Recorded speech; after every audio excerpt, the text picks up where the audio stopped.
Can you hear me okay? Morning. Good morning. Good morning. Good morning. It's good to see you virtually. Hopefully one of these days soon we'll all be back together. It's my hope. All right, who are we waiting for here? Hi, Joel.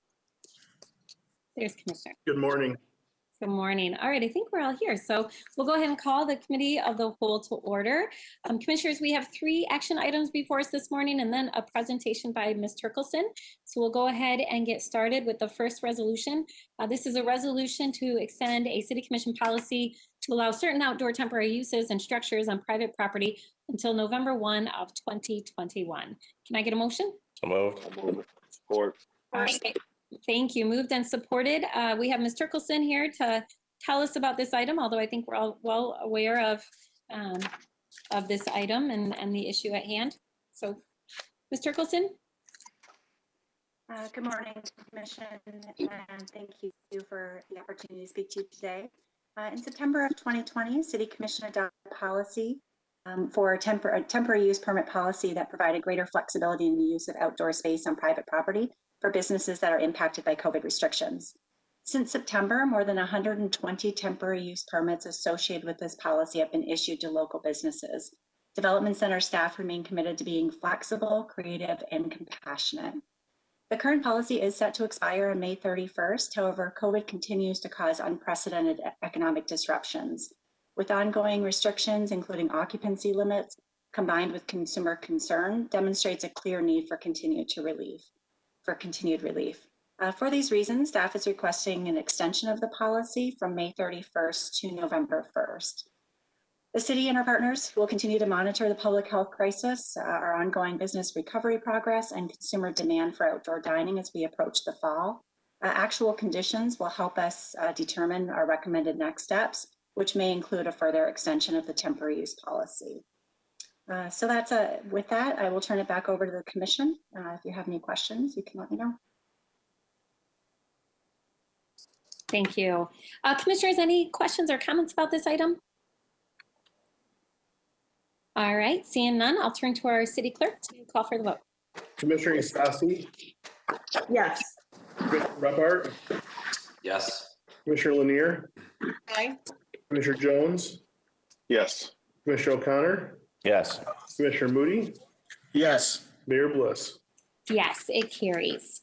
All right, that will take us to our next item. This is a resolution extending COVID-19 recovery as a special event to take place within the city of Grand Rapids from June 1st of 2020 to November 1st of 2021. Can I get a motion? So moved. Support. All right, moved and supported. Thank you, commissioners. And we have Mr. Canfield here to tell us about this one. All right. Good morning, Mayor and Commissioners. This is a companion item to the one you just adopted. As you probably recall, COVID-19 recovery is a special event that has been the vehicle by which we have enabled social zones. These are the outdoor dining areas that you've seen on city streets and sidewalks and city-owned property. And the current expiration date for the COVID-19 recovery event is May 31st. This is something that you have extended on at least one occasion late last year, and we're proposing that it be extended to coincide with the same time frame Ms. Turkelson just described, getting us through November 1st. This will provide continued support for economic recovery for restaurants, bars, and other neighborhood businesses, and also will provide some certainty as they make investments for the current outdoor dining season. So we think with them still at reduced capacity, right now 50% for indoor dining, this is an important piece of continuing our recovery efforts. Great, thank you. Commissioners, any questions or comments? All right, seeing none. City Clerk, will you call for the vote? Commissioner Repart? Yes. Commissioner Lanier? Aye. Commissioner Jones? Yes. Commissioner O'Connor? Yes. Commissioner Moody? Yes. Commissioner Isasi? Yes. Mayor Bliss? Yes, it carries. Thank you. All right, Commissioners, that will take us to our third item, and this is a resolution recommending approval by the Michigan Liquor Control Commission of a social district permit application pursuant to Public Act 124 of 2020. Can I get a motion? So moved. Support. All right, moved and supported. Looks like Mr. Canfield's going to tell us about this one as well. All right, this is a standard item that you've seen previously to recommend approval by the State Liquor Control Commission for other businesses to participate in social districts. These are the shared outdoor refreshment areas. You've approved some areas last year, and this is another business that would like to participate in that opportunity. All right, thank you. Commissioners, any questions or comments about this item? All right, seeing none, I'll turn to our clerk to call for the vote. Commissioner Lanier, Aye. Commissioner Jones, Yes. Commissioner O'Connor, Yes. Commissioner Moody, Yes. Commissioner Sassi, Yes. Commissioner Repart, Yes. Mayor Bliss. Yes, it carries. Thank you, Commissioners. So that finishes up our action items, and then we have one presentation today, and we have an update and presentation and briefing on the Division Avenue Transit-Oriented Development Study, also known as Division United. So I'll turn to Ms. Turkelson to tell us about this. I believe we have some guests that will walk us through the presentation and provide additional information on the work that they've been doing. Again, this is work that has been done in partnership with Wyoming and Kentwood, as well as the Rapid. So, Ms. Turkelson? Thank you, Mayor, and good morning again, Commission. We are here today to provide the Commission with an update on the Division Avenue Transit-Oriented Development Study, known as Division United. As a reminder, transit-oriented development, or TODs, are strategies that help create compact, pedestrian-oriented mixed-use developments that are centered around high-quality transit systems. The Rapid is leading this effort, and as the Mayor mentioned, this is done in collaboration with the City of Grand Rapids, Wyoming, and Kentwood. For the City of Grand Rapids, the city's planning department, economic development, and mobile GR departments are all actively engaged in this effort. For the City of Grand Rapids, this work is seen as a continuation of the South Division Corridor Plan, or the South Division Area Specific Plan that was completed last year. The South Division Plan largely focused on our equitable development strategies, whereas this TOD study will align our land use policies with the opportunities that are afforded by the best rapid transit systems. So at this point, it is expected that the city will adopt this plan as part of the master plan, so that we can build upon the momentum we achieved with the South Division Plan, honoring the work that was done by our community, and also make greater progress towards the implementation of that work. So with that, I'd like to introduce Mr. Stephen Duong of AECOM. He is the project's lead consultant, and I will allow him to introduce his project team and provide the Commission with the overview of the project. So thank you, Stephen. Thanks, Kristen. Good morning, everyone. Thank you for having us on the meeting this morning. We're really excited to give you all an update on the Division United project and walk you through some of the early ideas for recommendations, and also give you all a little bit of an update on the overall process itself. So as Kristen mentioned, this effort is largely centered around the concept of transit-oriented development, or TOD. Compared to other planning efforts, we are really examining the intersection of transit, in particular the Silver Line BRT service here, with zoning and land use and housing questions in and around the stations themselves. We're looking to develop a framework that can really improve the quality of life and economic activity along the corridor, while using the Silver Line as somewhat of a investment and leeway to instigate that activity. So while we ask a lot of questions about walkability and economic activity, a lot of the investment and strategies come back to how do they actually work with the Silver Line and the transit service itself. As you can see here on the map to the right, the north end of our study area begins at Wealthy Street, and we run along the Division Avenue corridor all the way to 60th Street.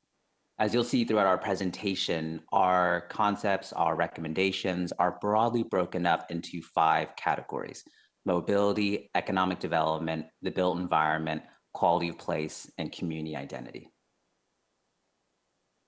So a little bit about our process and our schedule. This effort began in late 2019, early 2020, and we anticipate on closing out this effort in the next several months here. In the middle of the project, we had somewhat of a slowdown in the project due to the first wave, if you will, an onset of COVID. This didn't necessarily affect our project a whole lot, but it did make us ask questions and introduce some uncertainty around the future of small business, retail, and other elements that are critical to the revitalization of Division Avenue. So from a procedural standpoint, we proceeded mostly as is, but we do start to introduce some questions and thoughts regarding COVID. And as Kristen mentioned, this effort has a lot of relationship to other plans, not just in Grand Rapids, but also in your neighbors in Kentwood and Wyoming.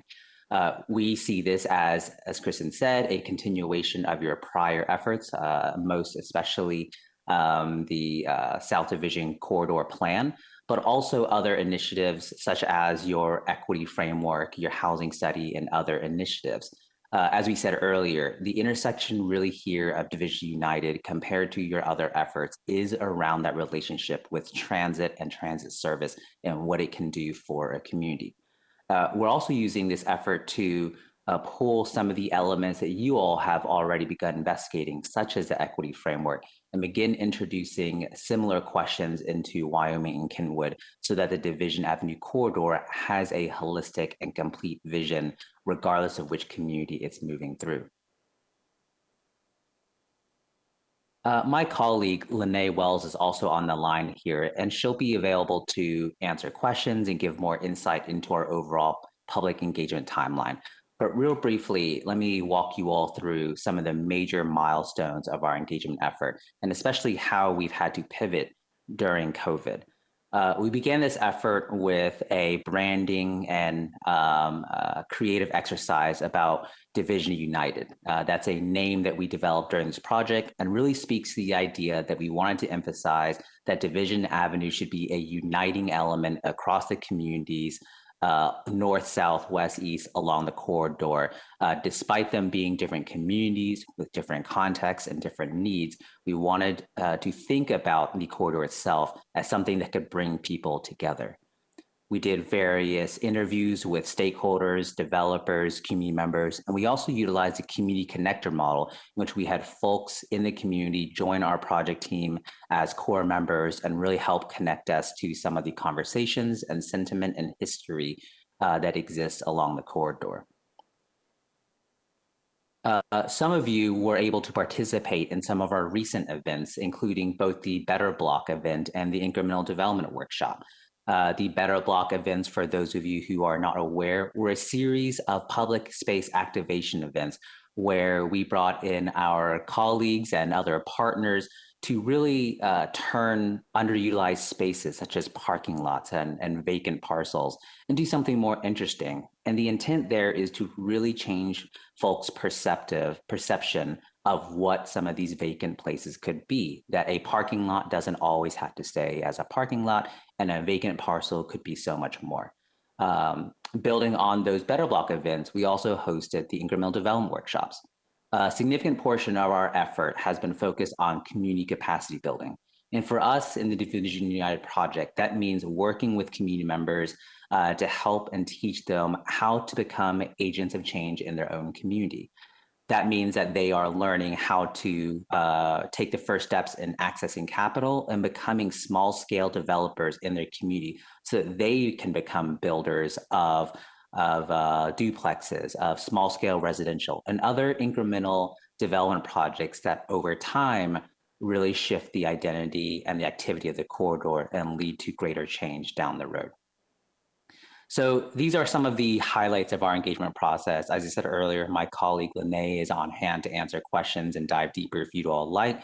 But we're quite proud of our process despite the impact of COVID on the overall timeline and schedule and reducing our ability to go out physically into the community.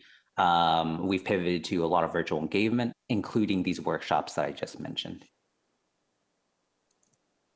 So a sneak peek at what are some of the recommendations. I mentioned earlier that this effort is broad and centers on the concept of transit-oriented development. But because of the broad nature of which transit impacts our lives, You'll see that in our final report, our recommendations span, broadly speaking, 5 major what we call toolkits. The first is connectivity and mobility. The second is economic development. The third is incremental development, which a lot of that toolkit has to focus on specifically zoning recommendations, an equity toolkit, and a placemaking toolkit. Each of these contains several different recommendations at different scales, both corridor-wide and station area and site-specific, that help change and introduce some new ideas into the station areas and corridor itself.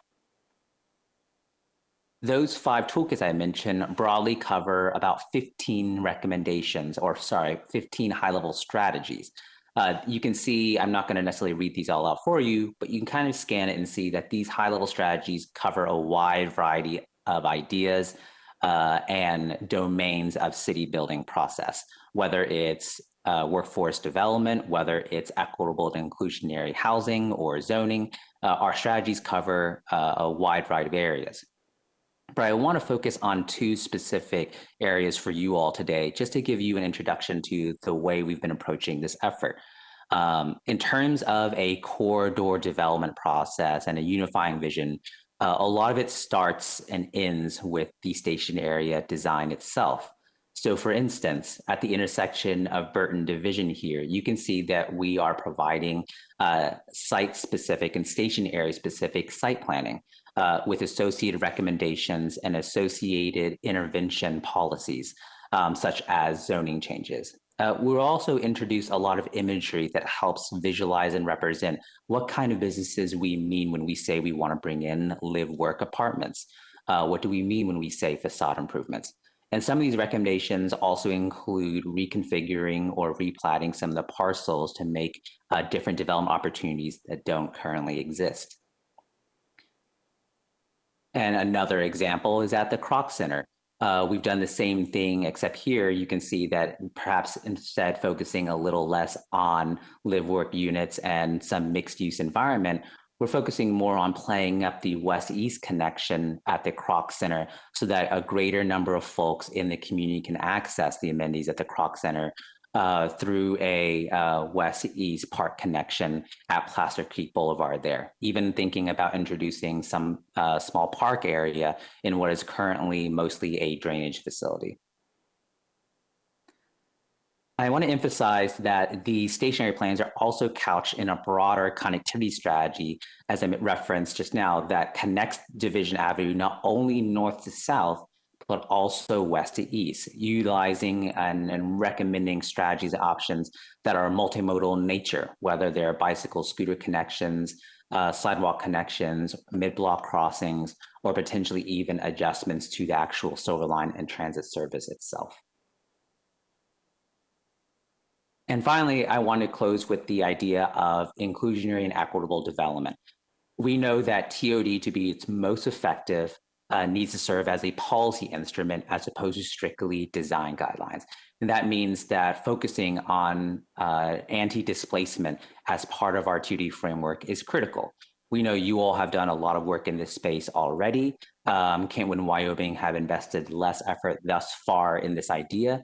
And so part of our effort is to broaden the conversation of equity along Division Avenue and start to recommend something such as an equity scorecard or a stakeholder engagement tracking form and database that allows the project over its implementation cycle, but also as other projects are recommended or development naturally occurs in the corridor, can be tracked and managed from an equity lens to ensure that priority is given to those who are locally represented in the corridor.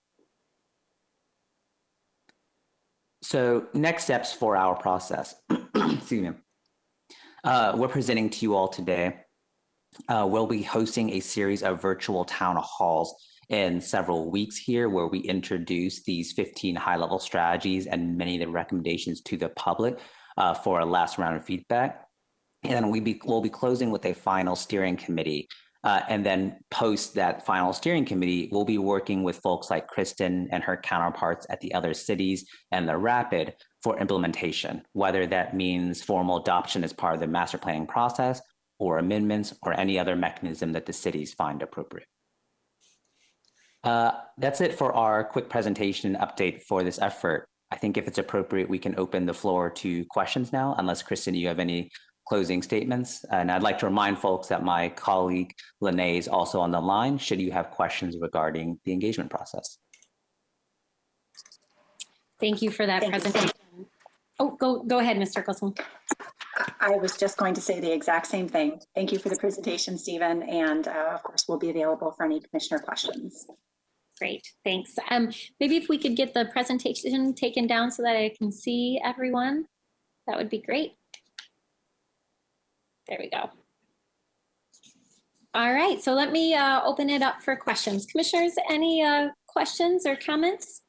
I know many of us have been actively following and engaged in this work over the last several months. I know we just recently in one of our subcommittees at the Rapid also had a presentation and an update on the work being done. So I'll open it up to see if any of you have any questions or comments. All right, Commissioner.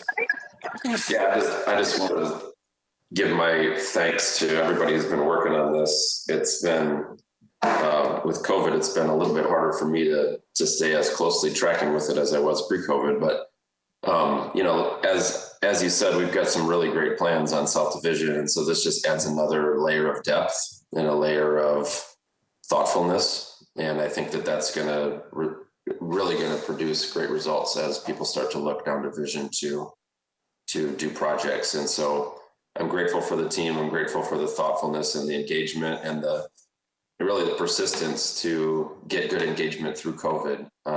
And so I tip my hat to the people who were able to turn out people even in the middle of the pandemic to get their feedback on what we were discussing. So that's all. I just want to say thanks.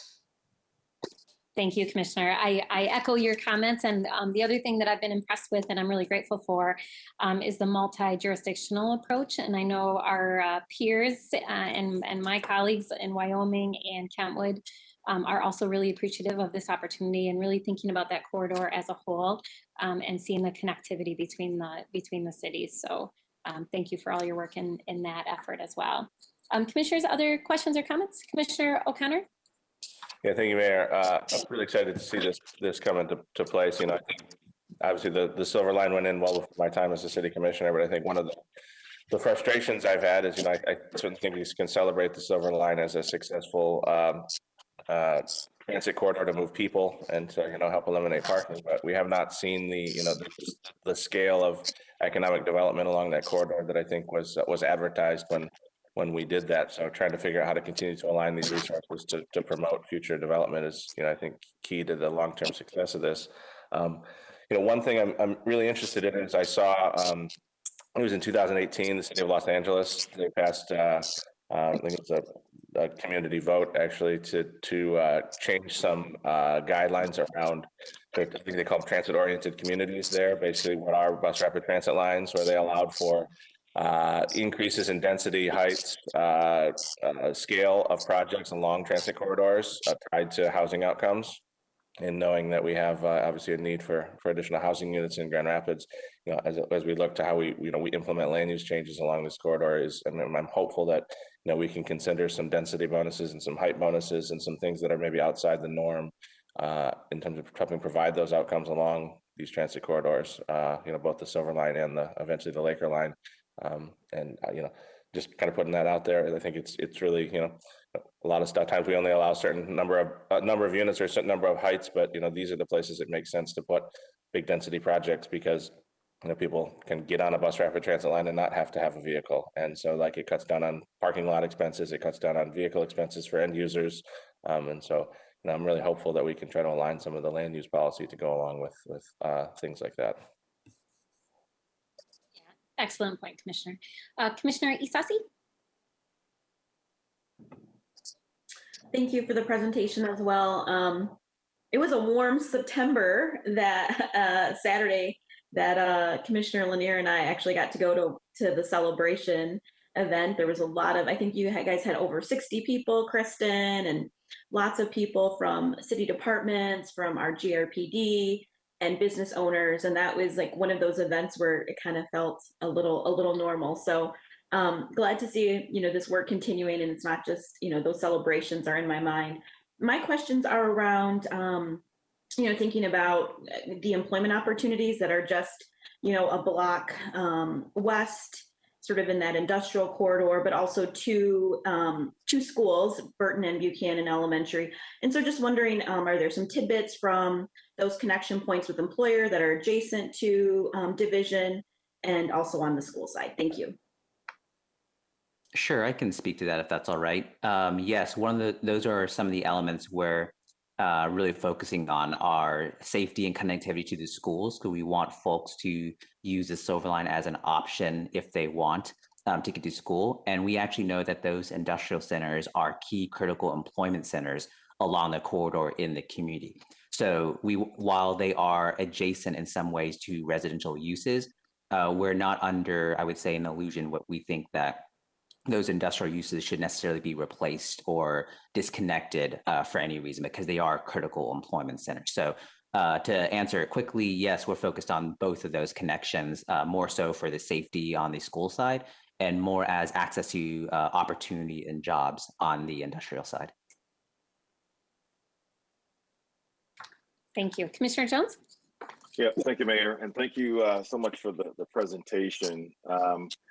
Got a question regarding engagement. I know that obviously this is the line touches both Kentwood and Wyoming.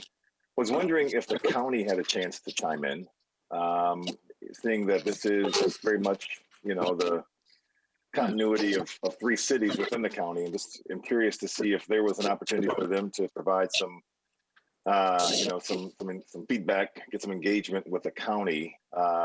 And just wondering if we heard anything at all from them. Yes, well, we did have that transition in our county representative during the course of this study, but Commissioner Talon during his time was involved in our outreach efforts. He did participate in our incremental development training. So we've had that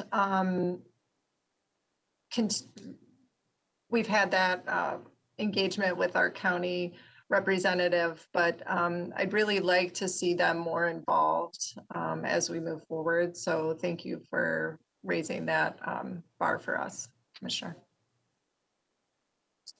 Thank you, Commissioner. Commissioners, any final questions or thoughts? All right, seeing none, then we'll go ahead and close this presentation. Thank you again. Appreciate the guests joining us as well. And we'll continue to stay updated on this work as it moves forward.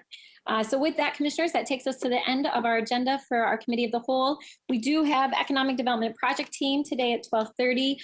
So Commissioner Jones and Commissioner Reppart, you now serve on that. So I'll plan to see you at 12:30. And then let me see, what else do we have today? I thought we might have one more. Should have written this down. And then we have an executive session at 4 o'clock with our city treasurer to review and get updated on his work and progress. Civil services at 2:30, Mayor. That's probably what you're thinking. Thank you. Thank you. Thank you for reminding me about that as well. So City Attorney, do I need to call a question for executive session with our city treasurer today? Is that a yes? Okay, yeah. So can I get a motion for executive session at 4 o'clock for us to meet with our city treasurer? Support. All right, we've been support. The city clerk, call the vote. Commissioner Jones? Yes. Commissioner O'Connor? Yes. Commissioner Moody? Yes. Commissioner Sassi? Yes. Commissioner Reppart? Yes. Commissioner Lanier? Aye. Mayor Bliss? Yes, it carries. All right, Commissioners, so some of you I'll see at 12:30. The rest of you I will see at 4 o'clock, and then we'll be back together tonight at 7. So with that, we will recess our Committee of the Whole.